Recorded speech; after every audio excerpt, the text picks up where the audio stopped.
Hi everybody, it's Paul Harris with Blackhawk Recruiters here in sunny California. How are you doing? Hope you're doing well. As you may know, I run an executive search firm that specializes in the telecom infrastructure space and all the tangential things that come along with that, such as IoT, smart cities, 5G, etc. And last week I was at a great smart cities event in Silicon Valley called Smart Cities Week, put on by the Smart Cities Council. If you weren't there, in the next very few minutes I'm going to try to do my best to not only make you feel like you were there, but also give you some downloads in terms of what happened and what was talked about from some of the high-level speakers, etc. So here we go. Are you ready? So what was it? So this was basically the city, county, government leaders, so mayors, city planners, etc., technologists, innovators in the smart city place, all coming together to share best practices, to learn about the cities that are already doing this stuff, and if you're not doing it yet, what you need to learn, etc. So here we go. And also, by the way, at the end of this, I'm going to tell you if you're a smart city and you are trying to get educated in terms of best practices and whatnot and get some mentoring, I'm going to tell you how to get that done through the Smart Cities Council, okay? So here we go. So this was in Santa Clara Convention Center, right in the heart of Silicon Valley, May 7th through 9th. There was 600 attendees, 80 speakers, 50 different cities were represented, and 20 different countries. There were people from all over the world there. The theme from the Smart Cities event was livable, workable, sustainable, right? Trying to make sure that all these cities are those three things. What is a smart city? I'm assuming you know this, but basically smart cities is using ICT, right, information and communication technology, to connect everything and provide the city's leaders with the data that they need to make decisions, to make their city more effective, more efficient, to bring down costs within the city, and obviously to increase the quality of life for the people that live in those cities.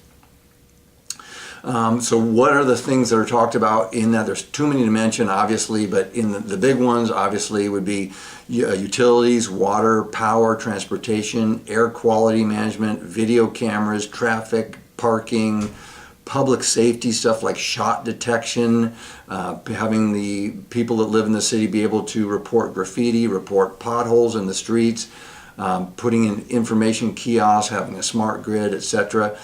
So those were some of the things that were covered. Obviously, one of the things that was covered from our perspective was fiber is the key to making all that stuff happen, right? None of it happens without fiber. Why was everybody there? Why was I there? Well, obviously to educate myself on the smart cities so we can do a better job of helping our clients. And this is a big growth world that's happening right now. Smart cities expected to be a $2 trillion with a T, $2 trillion business by 2025. And obviously connection with what we do is none of this works, right? Smart cities, IoT, 5G, none of it works without the telecom infrastructure, both wireless and wireline. So let me get into just a few of the sessions. So this is put on by Smart Cities Council. So Philip Bane is a managing director, and Jesse Berst is the chairman. They talked about how cities are such a huge resource drain. So 80% of greenhouse gases are caused by cities. They talked about, just in terms of a calibration, they said that in the United States, there are only 8 cities with more than 1 million people. So once again, in the US, only 8 cities with more than 1 million people. For example, by contrast, in Africa, there are 40 cities that have more than 1 million people in them. In terms of speakers, they started off with a woman named Lisa Gillmon, who's the mayor of Santa Clara. And of course, Santa Clara, obviously, like once again, the heart of Silicon Valley. They've got some companies you may have heard of in Santa Clara, such as Apple, Intel, Sun Microsystems, National Semiconductor, home of Levi Stadium, right, where the 49ers play, which is literally right across the street from the Santa Clara Convention Center. A technological and engineering and telecommunications marvel, both wireless and wireline within that. So it's a little smart city within a city. And they also talked about that Santa Clara is going to be putting together something called City Place. So this is a 239-acre 10 million square foot mixed use facility. So it's going to be basically a city within a city. And they were talking about how, how they're going to do that, how they future proof it, etc. Huge undertaking. It's going to be interesting to see how that happens. I'm sure it's going to be phenomenal. One of the breakout sessions that I went to, once again, couldn't go to all of them, but this one was a good one that I thought I'd want to mention. This is called Achieving Smart Cities and Outcomes. So there are three panelists. One was Savita, Chauphary, I hope I got that name pronounced correctly, Director of IT for Berkeley, Byron, who's the CIO for a city of Fresno. It's got about 500,000 people in kind of the lower Central Valley of Central California. And then a gentleman named Gaurav, who's the CIO for the city of Santa Clara. And these guys have their act together when it comes to getting the smart city thing rolling. So Santa Clara, 125,000 people, 125,000 people, 12,000 companies, businesses. They have their own full service electrical grid, which produces power at 21 to 41% less cost than the local, PG&E, Pacific Gas and Electric. They have 40 data centers. They've got dark fiber that they lease out. They've got free outdoor Wi-Fi. They've got 400 charging stations. I mean, they've got the smart city thing on the right rail. Gaurav talked about how a smart city is like an iceberg, right? We've all seen the analogy. Only 10% of an iceberg is visible, and then the 90% of it is below the water. He said the same thing applies to a smart city, right? So only 10% is visible to the people who actually live and work and play there, and 90% of it is a technology that is behind the scenes. He talked about how you tackle problems and applications and programs and everything, how you can't do everything. So they divide their world up into 4 different quadrants. If you kind of picture the Gartner Magic Quadrant, it's, they've got these 4 different boxes basically, and they put things in 4 different buckets. So one are things that they are going to eliminate. The other one is things they're going to tolerate. The other ones are things they're going to migrate, and the last one is things that they're going to invest into. And that's how they kind of boil the ocean. Quit boiling the ocean and kind of get it down to something manageable. So it was a great presentation by those folks. I want to talk to you a little bit. This was talked about by a lot of different people. The adoption rate of smart cities, very analogous to the adoption rate of small cells, if you know that world, the wireless infrastructure world. So small cells, a great idea. It has to happen, and it is happening, but the impediments, the things that are slowing it down, are the leasing and zoning and permitting. It's not so much the technology. So they talked about the adoption rate of smart cities and what's kind of keeping that from blowing up in a good way. So number one, obviously, it's cost, right? How do you fund this without raising taxes? Public funding versus private, obviously private equity, right? They need a return very, very quickly, whereas public funding kind of looks out a little bit farther into the future, and because there's not so much pressure from a private equity company for a quick ROI. No, that's number one is cost. Number two is lack of skills and technology and the people to implement this stuff, and how technology actually moves faster than urban planning, right? So by the time you make a plan, you implement that plan, and then you deploy that plan, by the time you get done with that, technology has moved so fast that it may be outdated. So how do you deal with that? The third one, last one, was a lack of perceived relevancy, right? People in the city saying, why do we need this? Things are fine the way they are, whatever. Well, man, you got to leave that behind, because the smart cities are happening, and it absolutely is going to be awesome. So this one was something I attended, and a lot of people attended. It was called Alternative Financing Models, right? In other words, how do you pay for this without raising taxes? So this was led by a woman named Dominie Garcia, who's a smart city lead for a company called Battelle, and also a gentleman that flew from Fairfax, Virginia, so Washington, D.C. area, I guess, Rob Stalzer, who's executive for the County of Fairfax.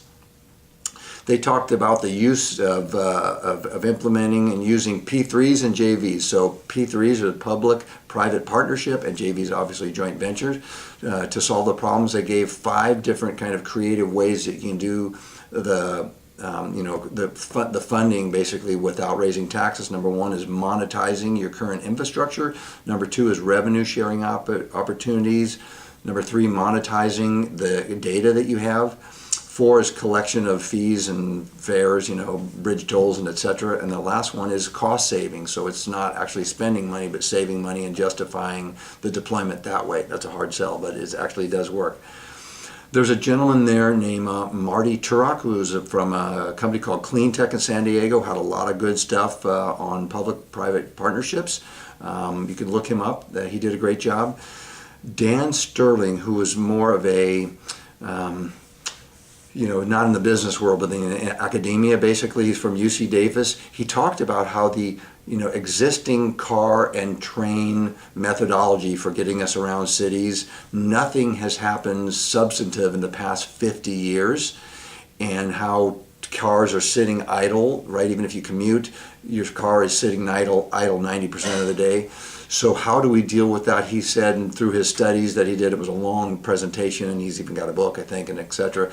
But he basically said pooling is the answer, right? Carpooling, so to speak, or different methodologies of pooling, and how Uber and Lyft are maybe not because of course I went to, Uber and Lyft, and I think everyone else did in the room, but he said that's not the answer, because actually Uber and Lyft is causing more congestions in cities than they thought. And he showed an article that was titled something like, New York City, what are they doing about the problem with Uber and Lyft clogging up the streets? Interesting stuff I didn't know. The very last one I want to mention, it was a breakout session called the Robust Mobile Network. I had to attend that one, obviously, right? So this was put on by a gentleman named Pete Murray from Dense Network. He was the moderator, and then a gentleman on the panel was one of them was David Witkowski, which is he's basically a well-known technological consultant here in the Silicon Valley. And Geoff Arnold, who's the CTO of Verizon Smart Cities.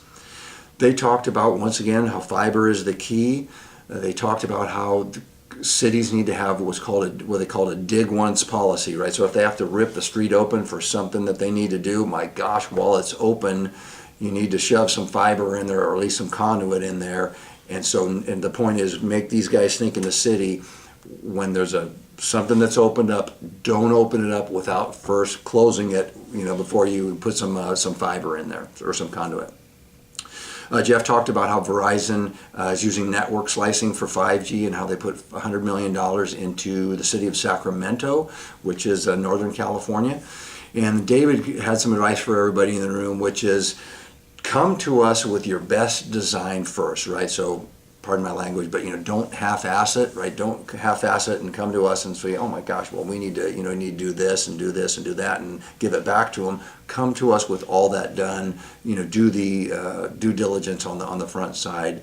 Once again, come to us with your best design first. So, you guys, before I leave, I do want to promise to give you the information in terms of, if you're a smart city and you want to learn some best practices, if you want to see some case studies, if you want to get some mentoring, all you need to do is go to smartcities.com, get what's called a readiness guide. So the readiness guide is something that's being downloaded 1,000 times a month currently. And this is for not just the United States, this is all over the world. So you can get some best practices there. And then also there's something called the Smart Cities Readiness Challenge. And this is basically where you can get some mentoring from the folks at the Smart Cities Council. So some phenomenal value, guys. And you can just Google either one of those, Smart Cities Readiness Guide or Smart Cities Readiness Challenge, or just go to the smartcities.com website. You guys, that was it. It was a great show. Next for me is my Super Bowl. This is ConnectX in Charlotte. I'm going next week. So this is the old PCIA, which changed its name to WIA, right? Wireless Infrastructure Association. And now this year it's called ConnectX in Charlotte, North Carolina. My Super Bowl, I will be reporting when I get back from that. You guys, I hope this was helpful. I hope you learned something, and I will see you next time. Thanks, everybody. Bye-bye.